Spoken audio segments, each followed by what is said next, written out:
Today, we're going to break down a pretty unique kind of investment. It's one that's built around a countdown timer. One that's designed to deliver your money right when you need it for a specific goal. So let's get into it. Okay, let's start with a problem I think we can all relate to. You're saving up for something big, maybe a down payment, a wedding, whatever, and it's, say, 5 years away. Now, the stock market, it feels way too much like a roller coaster for that short a time frame. But a regular old savings account, you're lucky if it keeps up with inflation. So what on earth are you supposed to do? Well, this is where a really interesting solution comes into play, the dated bond fund. I love this description. It's basically an investment with a built-in calendar. The whole idea is that it's programmed to reach its destination at the exact same time you need it to, which takes a ton of the usual guesswork out of the picture. Okay, this table really lays it all out. A classic bond fund? That's kind of like a marathon with no finish line. The manager is constantly buying and selling, trying to find opportunities. But a dated fund is completely different.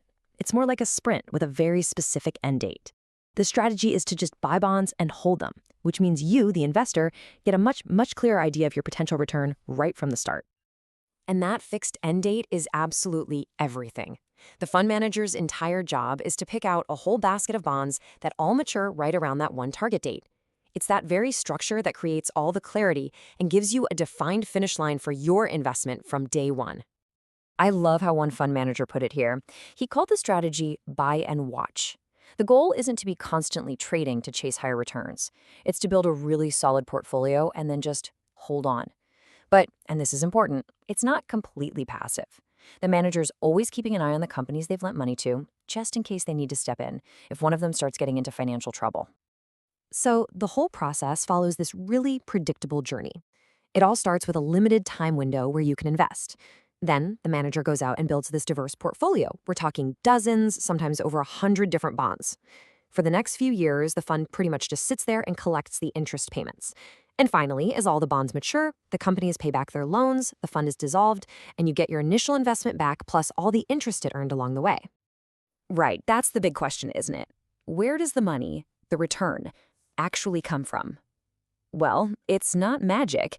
It comes from a combination of two very distinct sources that, together, make up your total potential return. So let's take a fund targeting, say, a 4.7% return. In this typical example, that profit is split pretty much right down the middle. About half of it comes from just the general level of interest rates out there, but the other half, that's what's called the credit premium. You can think of it as a little bonus you get for lending to companies instead of, a super safe government. It's your reward for taking on that small, calculated risk. Of course, a return like that sounds fantastic next to a savings account. But let's be real, it's not guaranteed. No investment is a free lunch. So to really make a smart decision, you have to understand the risks. You got to look at the fine print. Okay, so let's break down the three main risks here. First, you've got default risk. That's the chance that one of the companies just can't pay its loan back. But the fund's main defense here is diversification. With like 70 to 90 different bonds, one company failing won't sink the whole ship. Second is interest rate risk. If rates in the market go up after you invest, the value of your fund might dip for a while. But that effect gets smaller and smaller as you get closer to the fund's end date. And finally, there's liquidity risk. Basically, what if you need your money early? These funds are really designed to be held to the end, so if you try to sell before that date, you could end up taking a loss. And yep, like any managed fund, you have to talk about fees. The pros managing your money have to get paid, right? So these annual fees get deducted from your overall return, and they usually fall somewhere between 0.5% and 1.5% each year. Now, this brings up a really good question. Why not just buy the bonds myself and skip the fees? And look, it's a fair point, but it's just not that simple. To build a properly diversified portfolio on your own, you'd need a huge amount of capital. I mean, a lot of these corporate bonds have minimum investments of 100,000 euros or even more. A fund gives you instant diversification and professional management, something that's pretty much impossible for the average person to do on their own. So, when you boil it all down, who is this really for? Well, it's tailor-made for a very specific type of person. It's for someone who has a clear financial goal in that 3 to 7 year window, someone who wants a better return than a savings account, but just can't stomach the wild ride of the stock market. If that sounds like you, this could be a really great fit. And this brings us to the big why now. Why are we talking about this today? For years, interest rates were stuck near zero, which made these kinds of funds, well, kind of boring. But now, with rates much higher, you actually have a chance to lock in a pretty significant and predictable return for the next few years.